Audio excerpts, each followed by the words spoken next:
lagi di Ngobrol Inspiratif bareng SAS bersama saya Ferry. Terus kali ini kita ngobrol dengan Pak Bagus dan Bu Wahyu, ya, yang banyak kita tahu juga Pak Bagus banyak menjadi juri, ya, sekaligus pengamat kuliner di Nusantara ini. Nah, kali ini kita ngobrol-ngobrol tentang sukses usaha kuliner, ya, sukses usaha kuliner. Nah, kira-kira kiat apa yang bisa kita petik ya nantinya, pelajaran-pelajaran apa yang bisa kita ambil untuk kita memulai usaha. Oke, mungkin dari Pak Bagus, kalau mau memulai usaha sendiri, usaha terutama usaha kuliner, itu seperti apa betulnya? Sebenarnya bukan hanya usaha kuliner ya, usaha apa saja ya, modal utama itu adalah keberanian. Berani untuk memulai suatu usaha itu sangat penting ya. Ya. Banyak sekali orang-orang yang masaknya enak, masaknya bagus ya, tapi tidak pernah berani untuk memulai suatu usaha. Ya. Jadi coba kita perhatikan apa kurangnya itu chef-chef dari hotel-hotel terkenal, hotel-hotel bintang 4, bintang 5, masak bagus, ya kan? Tapi mereka selalu dihantui oleh perasaan takut mungkin ya. Takut untuk memulai suatu usaha. Takut gak laku. Takut gak laku, ya, takut rugi, ya, takut gagal, dan sebagainya, dan sebagainya. Karena apa? Karena para chef profesional yang ikut di perusahaan-perusahaan orang ini, mereka umumnya hanya hanya masak. Ya, padahal masakan itu seenak apapun masakan, yang penting itu adalah bisa dijual. Bisa jualan. Ya. Pinter jualan. Seenak apapun masakannya, kalau nggak bisa dijual apa diolah dewe, masak dewe, dipangan dewe. Iya toh? Ya. Nah, ya. Jadi itu bukan karena modal atau ini ya. Ya, modal kadang-kadang orang itu alasan sebenarnya. Ya, orang sering kok alasannya itu, waduh Pak, saya nggak punya modal gitu. Iya kan? Ya, bagaimana kita bisa memulai usaha tanpa modal? Bisa. Siapa yang bilang nggak bisa? Bisa. Iya kan? Apalagi kalau kita sudah menjadi chef profesional, kita punya banyak jaringan, punya banyak teman, iya kan? Kita kan bisa utang dulu. Maksudnya utang bahan, ya, bahan utang dulu. Nah, terus bagaimana caranya? Ya, kita cari order dulu. Cari order itu kan, kalau sudah ada order kan uang dapat. Jadi PO, pre-order ya, main PO. Maksudnya minimal itu kita sudah dapat uang DP. Ya. Dapat down payment dulu. Ya. Ya, kita juga tidak mau kan dipermainkan, misalkan pura-pura order, Pak saya pesen ya 100 porsi. Ya. Tiba-tiba sehari, kurang sehari bilang batal, itu kan tidak bisa. Ya. Paling tidak seminggu sebelumnya sudah harus lunas. Ya. Nah, di situ kan dapat uang. Ya. Nah, dapat uang itu kan minimal bisa untuk beli bahan. Ya. Dan usaha itu kan nggak harus maksudnya langsung besar gitu. Apalagi kan kita dibantu sama startup juga ya sekarang. Ya. Nah, ya. Jadi dari rumahan pun bisa gitu loh, maksudnya. Dari awal ya. Ya. Dari awal. Artinya kan tidak tiba-tiba besar juga. Iya. Ya kan? Ya. Nah, kemudian Pak, dengan modal seadanya pun tidak apa-apa kok bisa. Ya. Tanpa outlet pun, loh saya ini tidak punya tempat, untuk sewa tempat saja loh, tidak perlu. Ya. Dari dapur rumah kita malahan ibu-ibu PE, ya, pahlawan ekonomi dan pejuang muda itu banyak kok yang ruang tamunya justru disulap jadi dapur karena usahanya berkembang misalkan. Ya. Sukses dari garasi juga banyak ya. Iya, garasinya disulap jadi dapur dan sebagainya. Ya kan kalau kita mengenal kan ada marketing mix itu 5P itu. Ya. Product, price, place, people, promotion. Cuman yang place ini jadi hilang gitu loh. Karena di mana saja sebenarnya bisa. Ya, apalagi kalau di era sekarang ini. Ya, online ya. Jadi tidak harus punya gerai sendiri, tidak harus punya ini sendiri. Malahan orang sekarang banyak yang order itu online ya. Ya, betul. Ya, jadi nggak perlu tempat sebenarnya. Orang jarang lah yang makan di tempat gitu misalkannya, ya ada masih ya, tapi tidak sebanyak dulu. Ya, sekarang banyak orang ngapain sih kita repot-repot keluar? Ya pesan aja online sudah. Ya. Tapi justru yang baru-baru ini kan bermunculan banyak restoran itu yang menyajikan tempat itu Instagramable. Ya, ada spot-spot gitu ya. Untuk foto-foto. Jadi orang datang selain makan juga dia pingin ada sesuatu yang lain ya. Ya, tidak apa-apa. Ya itu baik. Ya. Artinya tempat yang Instagramable ya. Tapi kan tidak semua orang seperti itu. Ya. Artinya apa? Ya. Kita ini mau ambil segmen market yang mana? Ya. Karena kalau kita mau siapkan tempat seperti itu, toh investasinya besar. Ya. Jadi sebelum kita sampai ke situ, sebelum kita punya modal untuk bisa menyediakan tempat yang Instagramable itu, ya kan? Apa salahnya sih kita mulai dari yang online dulu, ya kan? Justru banyak kok sekarang yang mereka itu jualannya itu luar biasa dari online. Dari online. Ya. Pak, ya. Ini Pak, supaya misalnya orang yang nonton ini kebetulan memang benar-benar niat mau usaha, sebenarnya kalau didetailkan Pak, apa saja sih yang perlu disiapkan dari awal? Misalnya dia harus punya mental dulu ya, tadi Bapak sampaikan. Kemudian skill, kemudian apa lagi? Kalau didetailkan? Ya, coba ya supaya runtutnya. Ya. Gini, kita coba perhatikan bahwa banyak sekali orang yang bisa berhasil itu dari ilmu kepepet. Ya. The Jadi, power of kepepet. Ya. Jadi orang kalau sudah kepepet, ya, entah itu karena kehilangan pekerjaan, ya, entah itu karena alasan apapun lah, ya. Kalau sudah kepepet, daripada melakukan hal-hal negatif, apalagi sampai melakukan tindak kriminal misalkan, ya kan? Orang kalau masih berpikir positif, mau nggak mau, saya harus usaha, ya.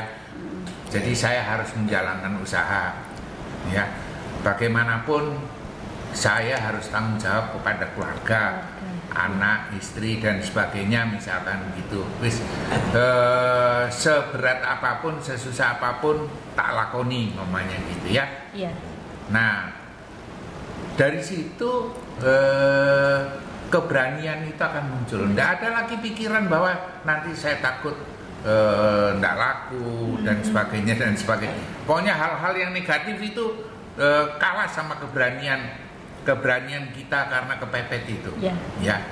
Cuman berani toh kalau tidak ditunjang dengan yang lain-lain misalkan, ya mungkin keberhasilannya tidak secepat atau sebaik kalau yang ditunjang dengan soft skill atau life skill yang lain misalkan ya.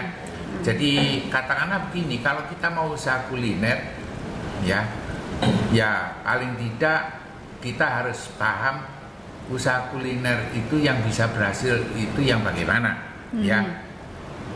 Selain tadi keberanian dan sebagainya itu, modal perlu apa enggak? Ya perlu, tapi tidak terlalu penting sekali misalkan. Bukan yang utama maksudnya. Bukan yang utama. Ya kan? Ya itu tadi. Ya. Bahan kita masih bisa utang dulu misalkan. Ya. Nah, kalau selama ini kita tidak pernah baik sama orang, ya gak ono sing gelem ngutangi, kan gitu. Ya kan? Kalau selama ini kita sering bantu orang, kita sering tolong orang dan sebagainya, ya, saya rasa kalau tidak ada kesulitan sih kita, ya. Nah, kemudian peralatan, dari peralatan yang seadanya itu, apa yang ada itu, apa yang kita bisa buat, ya. Kenapa? Bahan yang ada itu ya. Ya dari peralatan yang ada. Ya, apa yang kita bisa buat. Jadi kita ini jangan mulu-mulu dulu mikirnya. Kalau Pak, itu harus kompornya yang begini, wajahnya yang begini. Pokoknya mikirnya itu yang mulu-mulu selangit. Kalau sudah mikirnya seperti itu, tidak akan pernah jadi. Ya, tidak mulai-mulai ya Pak ya. Iya, tidak jalan-jalan. Karena, Ya, jadi dengan apa yang ada itu bagaimana? Apa yang kita bisa jual? Nah, dijualnya kepada siapa? Kan begitu. Ya. Ya. Jadi nah, kalau kita tetap harus ada penghitungan-penghitungan, artinya saya nanti jual kepada siapa, segmennya siapa, ya paling tidak itu jenis minimal masakannya. orang-orang dekat kita lah. Ya, tetangga kita, teman baik kita, ya kan? Lah kalau kita ini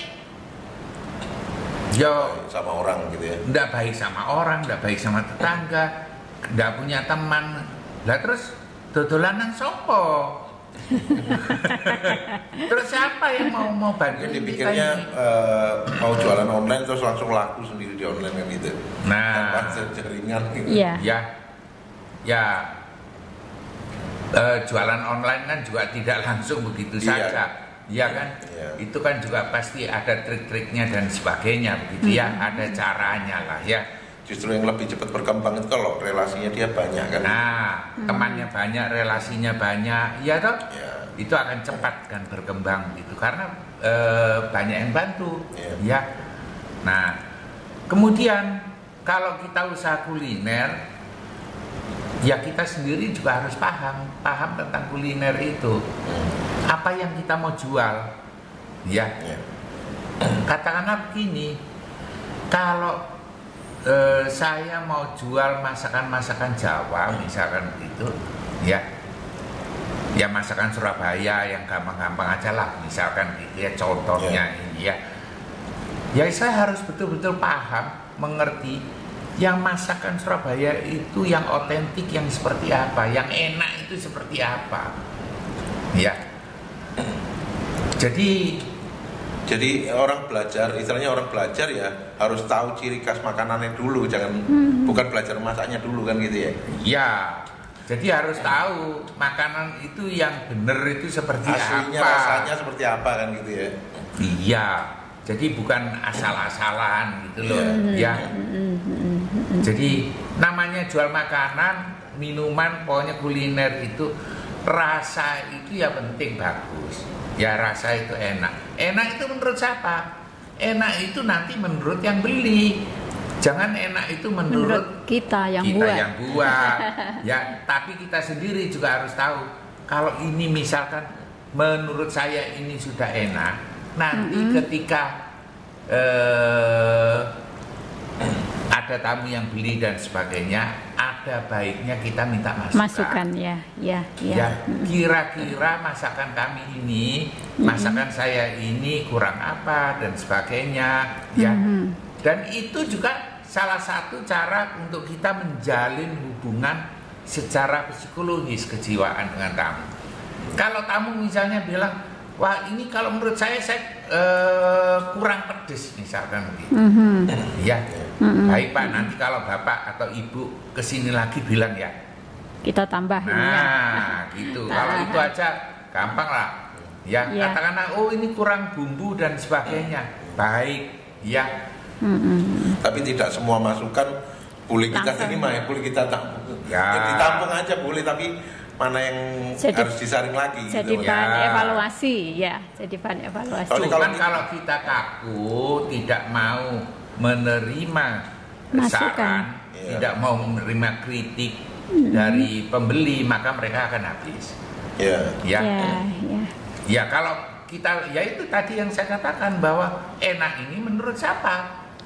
Ya, jangan kita aja bilang, ya kan?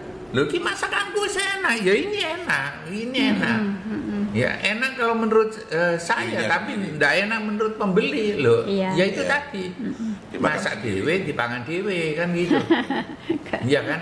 Iya. Jadi yang enak itu enak menurut pembeli gitu loh. Ya. Nah, sekarang apa yang enak itu juga pasti laku. Ya. Nah, belum tentu. Ya kan? Enak itu penting, ya kan? Tapi yang kedua, suasananya itu bagaimana? Iya. Ya. Pelayanan juga termasuk ya Pak ya. Tempat itu bagaimana tempat itu nyaman enggak, bersih enggak gitu ya. Ini contoh saja, ada beberapa tempat jualannya itu sama, ya, jualannya sama. Tapi ya salah satu orang memilih itu tempat yang lebih nyaman, yang lebih bersih, mungkin suasananya itu ya enggak panas, enggak debu, katakanlah begitu ya. Nah, ada juga ya yang sana mungkin enak, mungkin ya kan, tapi karena tempatnya lantainya itu tanah ya, lantainya itu pasir di pinggir jalan gitu, kurang bersih ya, mungkin ya bisa saja. Ada mungkin yang beli, tapi ya segmen market yang mana gitu. Jadi berpengaruh pada esensi nilai makanannya itu sendiri akhirnya ya. Terus akhirnya ya segmen marketnya juga akan berbeda. Ya. Karena apa? Ya karena kalau di tempat yang lebih bersih, orang udah kesannya kan juga lebih nyaman. Jadi kalau di tempat yang kurang bersih, orang mikirnya, waduh, ya kayak begini, jangan-jangan ini makanannya juga kotor ini gitu ya. Iya. Jadi memang banyak hal ya Pak ya. Banyak hal, ya. Nah kemudian ada faktor lain misalnya, ya kan? Faktor lain misalnya faktor harga, ya. Kalau tempat itu bagus dan sebagainya, mungkin kalau dia dijual murah, justru tidak laku. Ya. Kalau dia jualan murah, mungkin saja tidak laku. Ya. Nah, kalau tempatnya kurang bagus, dia jualan mahal. Sebaliknya, ya tempatnya tidak bagus, biarpun enak, jualnya tapi mahal. Ya akhirnya kan ya memang itu tadi target marketnya yang mana yang mau diambil gitu ya. Jadi katakanlah ada soto yang harganya di atas 25.000 ada, ya. Tapi ya memang enak, ya. Terus dagingnya atau irisan ayamnya itu banyak, ya. Kemudian telurnya semuanya enak lah, bagus gitu ya. Jadi komplit gitu. Jadi orang itu biarpun itu di atas 25.000, 30.000, tapi orang yang punya duit merasa bahwa itu murah gitu ya. Tapi ada juga soto yang 10.000 aja orang bilang mahal, karena apa? Ya kan? Ya cuman nasi sama kuah, ayamnya cuman berapa iris gitu ya. Ya kan? Jadi kuahnya encer kayak, waduh ini kurang kaldu. Iya. Jadi ya banyak faktor itu. Jadi rasa daripada makanan itu sendiri, penyajian daripada makanan itu sendiri, tempatnya, pelayanannya, harganya, ya itu semua diperhatikan, ya.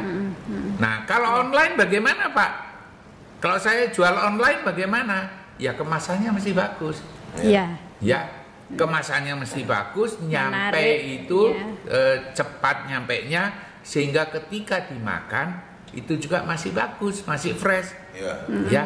Karena apa? Karena makanan itu enak kalau ketika dia masih panas, masih fresh, ya, sesuai dengan temperatur seharusnya. Kalau makanan dingin ya memang masih harus dingin, ya. Kalau sudah meleleh semua ya kan begitu, ya. Jadi katakanlah misalkan makanan itu kalau harusnya dimakan panas, ya nyampe itu masih panas gitu loh. Ya, benar-benar fresh jadi ya. Nah, ketika dimakan itu masih enak, ya. Ya seperti apa yang kita juga sama-sama pengalamannya. Kita order sesuatu gitu, bahan makanan itu, ya kan, masak 2 hari belum nyampe. Iya, pernah. Iya kan, 2 hari nggak nyampe. Kita sudah rencanakan kita order hari Kamis. kita rencanakan untuk kita makan bersama hari Sabtu, Ya. kita bilang tolong dikirim hari Sabtu pagi, iya kan? Ternyata hari Minggu baru nyampe gitu. Iya, sudah Ya. lewat. Ya kalau kita ordernya sampai kita mikir lah ini dikirim dari mana sih ini?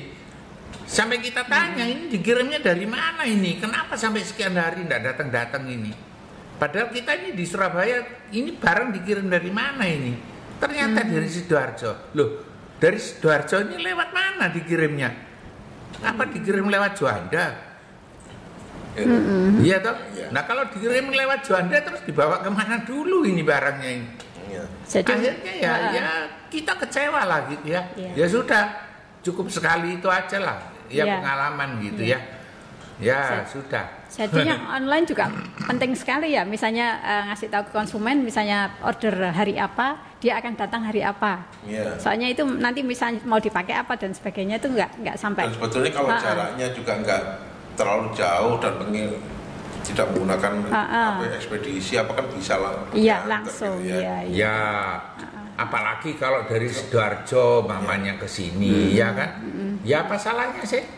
Kalau itu diantar kurir misalkan gitu, Masalah ada pelayanan ongkir, kan soalnya. ya ongkir nggak apa-apa.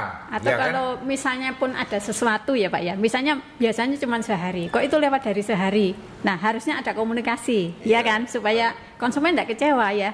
Seperti kita yang kemarin itu harapannya kita bisa masak bersama untuk hari Sabtu, sampai hari H kita ini juga tidak ada respon kan. Jadi ya yang begini nih jadi ini ya, jadi Tapi kalau pelajaran melihat juga. Perkembangan kuliner Indonesia sendiri itu gimana menurut kamu? Begini ya, kita harus banyak berbenah memang. Kalau supaya makanan kita ini bisa diterima secara internasional, ya kita ini harus banyak berbenah. Berbenah itu dalam pengertian bagaimana, ya. Kalau secara internasional makanan yang mudah diterima, mudah dan bisa diterima secara internasional itu adalah makanan-makanan yang disajikan itu fresh. Fresh dalam pengertian ketika itu dipesan, ketika itu akan dikonsumsi itu baru dimasak. Ya. Nah, bahkan contoh mungkin seperti ikan aja ya, di file tipis, orang tahu itu jadi makanan Jepang udah. Sashimi kan gitu ya, itu udah jadi ciri khasnya Jepang gitu. Cuman kalau kita ini apa gitu yang bisa dijadikan ini ya, kok kayaknya karena makanan kita itu kan sebenarnya begini, masakan kita juga bisa dibuat dikemas secara modern gitu Pak? Bisa ya. Bumbunya itu disiapkan dulu, semua bumbu-bumbunya itu disiapkan dulu. Kita mau masak apa saja itu bisa. Ya. Jadi maksudnya.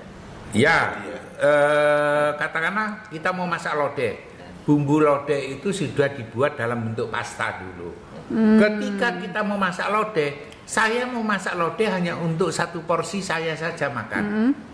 Jadi namanya kita di rumah, kita ibu-ibu, ya siapapun lah, ya masak itu jangan mikirnya itu, ya saya ini masak sampai besok. Itu makanan nggak habis-habis ngerti balik. Lebih enak blendrang dipanasi rawon sampai besok itu kan lebih enak kaldunya. Ya. Ya mungkin kalau seperti rawon gitu masih tidak apa-apa lah. Tapi kalau sayuran ya, rusak, gitu ya dari itu nilai kan vitamin, nilai gizinya itu kandungan sudah ada, rusak semua ya. Nah kemudian kalau yang berkuah-berkuah seperti rawon mamanya gitu ya, itu kan sejenis sup daging gitu ya. Itu kalau dipanasi masih tidak apa-apa lah ya. Tapi kalau seperti sayur-sayur itu kan maunya itu fresh, semua itu fresh. Makanya kenapa orang lebih suka misalkan beli ini apa rujak misalkan. Ya rujak itu kan sekarang saya pesan sekarang dibuat. Oh iya, ya langsung jadi. Ya. Gado-gado juga begitu, jadi fresh gitu ya. Nah itu yang bisa diterima malah. Kalau rujak itu kurang bisa diterima karena petisnya hitam itu. Ya. Tapi kalau gado-gado orang asing semua suka. Gado-gado. Gitu ya. Jadi ada beberapa makanan yang secara internasional itu sebenarnya sudah masuk di internasional. Ya, contohnya apa? Nasi goreng. Ya, betul. Ya, nasi goreng itu, nasi goreng kita itu bisa diterima secara internasional. Dan Ya. kalau di Eropa, ya nasi goreng itu adalah salah satu ciri khas masakan Indonesia. Ya di kapal Ya. pun juga seperti itu. Gitu Jadi ya. Waktu kalau di yang kapal pesiar namanya pun tulisannya Javanese nasi goreng gitu. Javanese, Ya. karena itu nasi goreng Jawa. Iya. Aha. baik itu di restoran Eropa, apalagi di restoran Indonesia, yang namanya nasi goreng dan sate, Ya. Sate ya. itu hampir selalu ada. Kenapa? Karena fresh. Ya, orang pesan baru dimasak, dibuat, langsung disajikan dalam kondisi panas. Ya. Nah, kalau yang lain-lain, nah itu yang susah, yang seharusnya, ya kan? Seharusnya itu bagaimana kita mampu bisa membuat masakan itu fresh. Ya.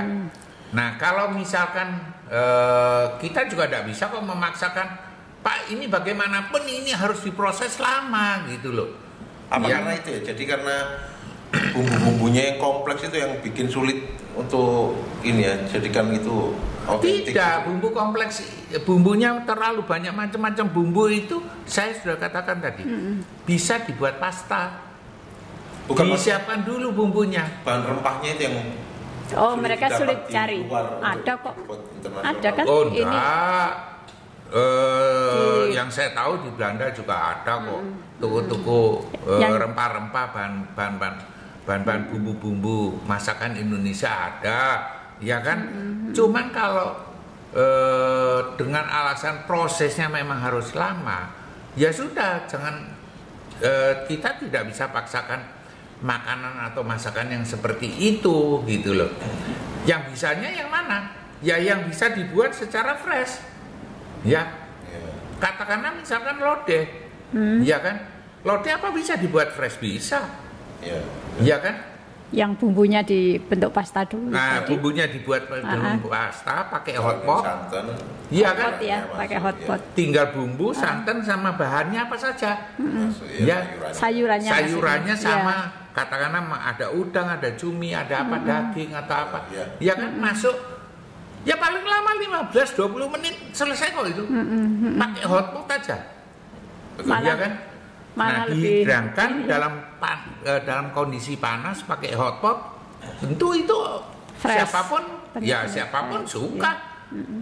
Jadi tidak harus itu dipanasi sampai nyonyot gitu. Iya kan? Kalau dengan yang sekarang lagi ini juga ya Pak, dengan bumbu dasar merah, putih itu juga membantu ya mungkin. Ya. Ada bumbu dasar merah, Ya. bumbu dasar kuning. Ya, kalau masakan-masakan kita kan Itu bumbu dasar mungkin nanti kan masih harus nambahi ya? dimodifikasi. Ini mau jadi bumbu apa? ya, Ya, ini mau jadi bumbu masakan apa? Itu kan bumbu dasarnya. Ya. Ya kan? Tapi nanti kan itu lebih mudah. ya. Ya, Menyikat jadi waktu juga ya. ya. Ah, ah. Jadi itu sebenarnya lebih mudah untuk kita bisa menyesuaikan dengan masakan-masakan yang akan kita buat, apa yang akan kita jual, ya. Kemudian tadi kita sudah bicara soal rasa, pasti Ya. harus enak, harus bagus, sesuai dengan pembelinya. Ya, selera Ya. pembeli. Ya. Karena apa? Karena begini, yang saya tahu ya, seperti contohnya saja, masakan Padang saja. Ya, masakan Padang di Jawa ini tidak sama dengan masakan Padang di Sumatera misalkan. Betul, gitu. ya. Ya, karena seleranya lain. Ya. Ya, orang Sumatera sekalipun sama-sama masakan Padang, seleranya lain dengan orang Jawa makan makanan Padang. Ya. Ya, nah saya juga pernah coba di Singapura, ya, caranya juga berbeda, tidak sama seperti di Indonesia. Masakan Padang. Masakan Padang, Rendang itu aja bisa berbagai macam cara. Iya, Cara iya. bikinnya kan gitu. ya, cara penyajiannya juga berbeda. Ya. Nah, itulah bagaimana mereka menyesuaikan, ya kan, menyesuaikan konsumennya. Ya itu tadi kan saya contohkan seperti rendang misalkan gitu ya. Nah, rendang itu pun kalau memang prosesnya harus lama, ya kita tidak bisa paksakan kok. Kita tidak bisa paksakan pada orang asing mereka harus supaya mereka suka makan rendang, tapi dengan proses lama itu. Yeah. Kalau itu bisa dibuat dalam lebih waktu singkat, ya. lebih cepat misalkan, ya, lebih singkat, lebih cepat, dan orang tidak mempermasalahkan soal wah ini bumbunya kurang meresap lah apa dan sebagainya. Ya memang marketnya lain. Ya. Kalau kita mau orang asing itu makan dengan rasa bumbu rendang, misalkan dengan rasa rendang itu, toh dia tidak memerlukan bahwa itu harus dipanasi, dimasak itu dipanasi berjam-jam berhari-hari begitu. Ya, Mungkin bisa diinovasi juga mama stick gitu kan, atau dimarinate gitu. Pakai bumbu disiram saus rendang. Dimarinate Rendang. dulu, Iya. ya kan? Nah, setelah itu nanti ketika Itu pun proses, kan bumbunya nggak meresap ke dalamnya gitu, tapi mereka kan nah, suka kali boleh gitu. saja ketika masih dagingnya mentah itu, iya kan? Ya, ketika dagingnya masih mentah itu sudah dimarinate dulu, ya dibaluri sama bumbunya. Jadi ketika ada order rendang, itu benar-benar fresh, dimasak langsung hidangkan. Paling lama 15 menit dia sudah jadi dan fresh gitu. Ya kan? Ya namanya cook. Ya. Kalau profesional ya harus tahu caranya ya. Tahu ya caranya, harus tahu. ya. Ya kita tidak bisa cuma bilang Pak, ya ini harus begini ya. Kita tidak pernah mau berubah, kita tidak mau ini ya susah gitu loh.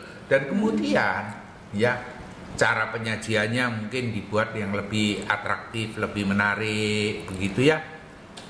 Dan kemudian kita jangan lupa ya kita ini punya bahan makanan yang juga bisa menjadi ikon kita ya. Bahan makanan apa sih yang bisa menjadi ikon kita? Ya kan,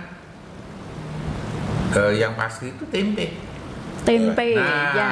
tempe ini, Ya. ya, tempe ini bisa jadi apa?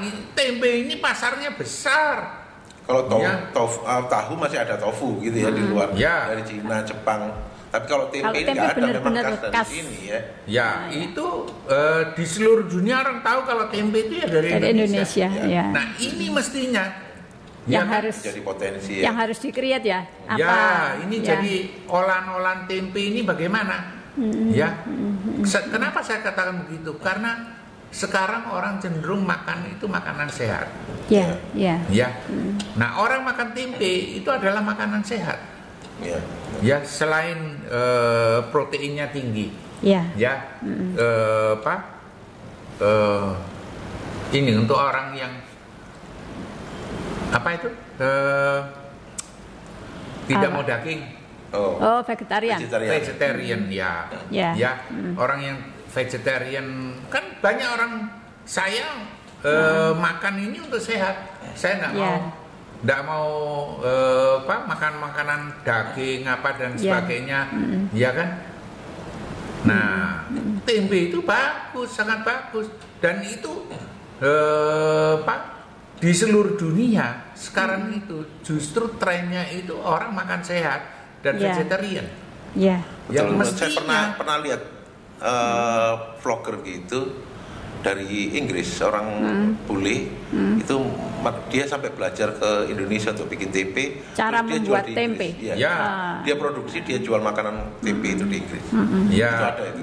Jadi kalau Iya. kita sendiri, kita ini kan orangnya sebenarnya Gengsian. ya gengsian, terus kemudian sering meremehkan, iya toh. Terus kalau orang makan tempe itu dianggapnya orang miskin kan gitu toh. Ya.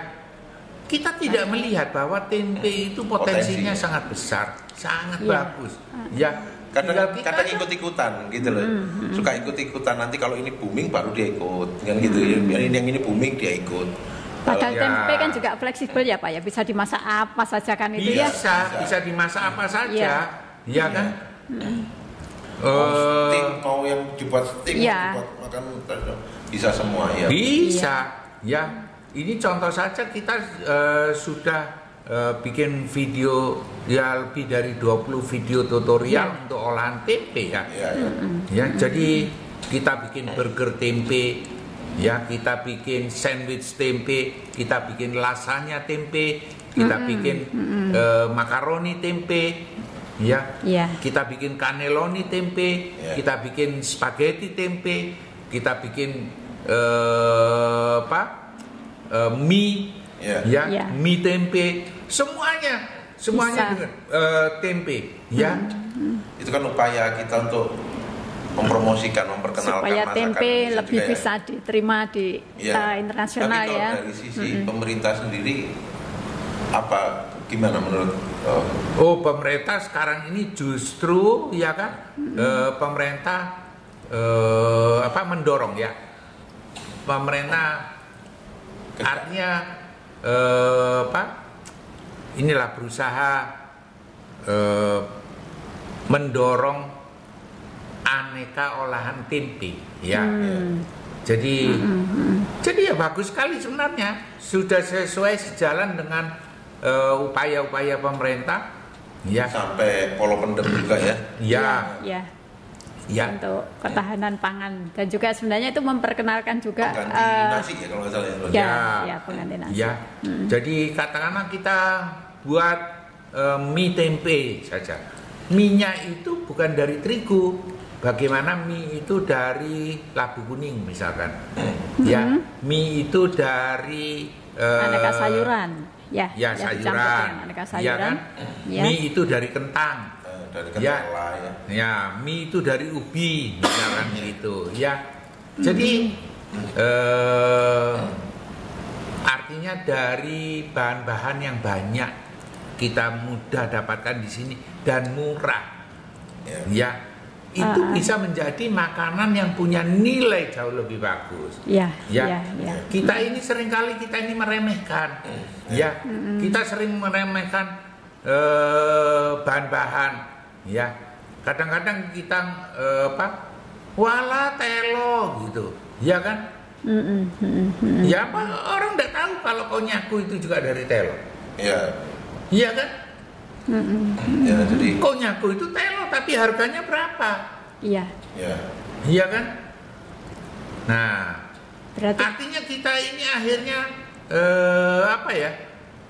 kita ini ya kita selalu tertinggal lah ya.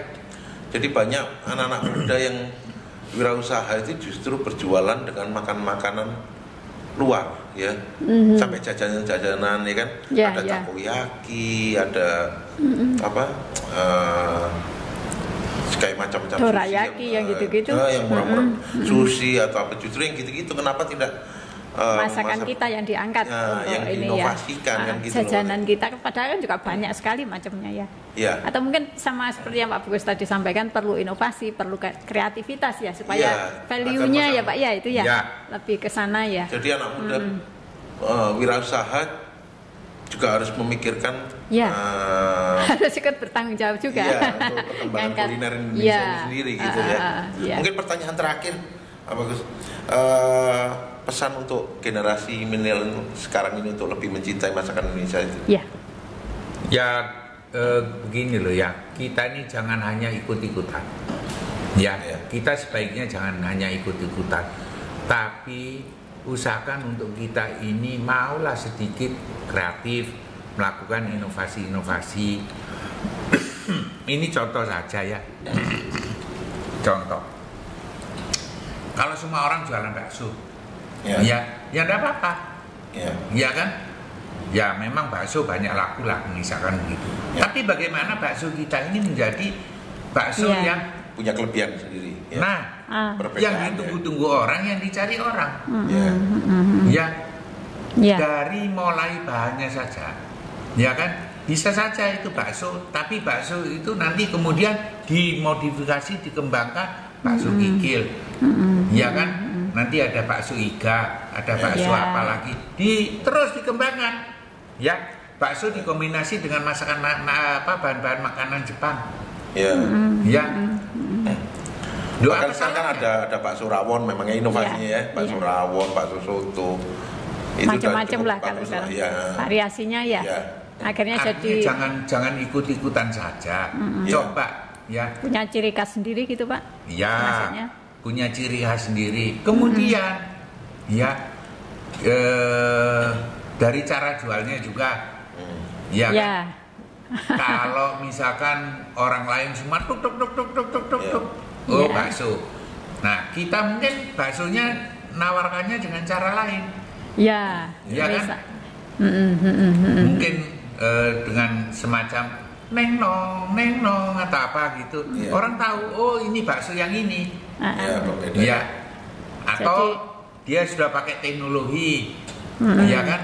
Coba kita lihat kan Pak, itu yang jual apa tahu bulat itu. Ya, Ya, tahu bulat itu kan juga ya paling Pakai nggak rekaman teknologi suara, sederhana lah gitu iya. ya. Ya, dia teriak-teriak kan, kalau dia teriak terus Iya. apa, Capek ya. Gitu ya, kerongkongannya mungkin ini kering ya. Ya. Nah, ya itu kan juga satu yang sederhana gitu ya. Jadi nggak usah yang Pembeda itu kan dari yang paling simpel itu tadi ya, mama harus ada mama ringtone-nya kayak gitu ya. Ringtone, Terus kemudian ya. ringtone apa itu lah, nggak tahu nama. Ya. Terus kemudian dari tempat jualannya. Kan kalau mama contoh paling gampang penyetan Lamongan itu kan di mana-mana sama covernya itu. Ya. Depan itu kan sama semua. Pasti Itu. Ya. gambar. Itu sebetulnya justru yang dilakukan sama kayak Jepang. Setiap restoran Jepang kita masuk, kita tahu bahwa itu restoran Jepang, ciri khasnya. Nah, itu yang belum dilakukan sama Indonesia. Kita belum punya ciri khas itu kan gitu. Aha. Ya, ciri khas tempat, ciri khas makanan juga belum ada kan gitu. Tapi kalau di Jepang, sebelum kita masuk restorannya kita tahu bahwa dari depan, oh ini restoran Jepang gitu loh. ya, Ya, kan? ya. Cuman kadang kita yang tidak betul-betul paham sekali. Kadang kita kan juga tidak tahu itu Jepang atau Korea misalnya gitu. Iya. Ya kan? Tulisannya hampir ya. Yang mana yang Jepang, mana yang Korea gitu ya. Ya. Tapi ya itulah. Ya. Yang saya mau pesan juga kepada semua generasi milenial ini, ke satu jangan ikut-ikutan, kalau jualan jangan cuma ikut-ikutan saja. Ya. Yang kedua harus pinter jualan, harus bisa menjual, itu harus. Ya. Jadi sebagus apapun makanan yang kita buat, kalau kita tidak bisa menjual ya akan habis. Ya. Padahal sekarang kan banyak dipermudah gitu ya. Iya, dengan Cara teknologi penjualan banyak dipermudah gitu. lewat apa saja bisa.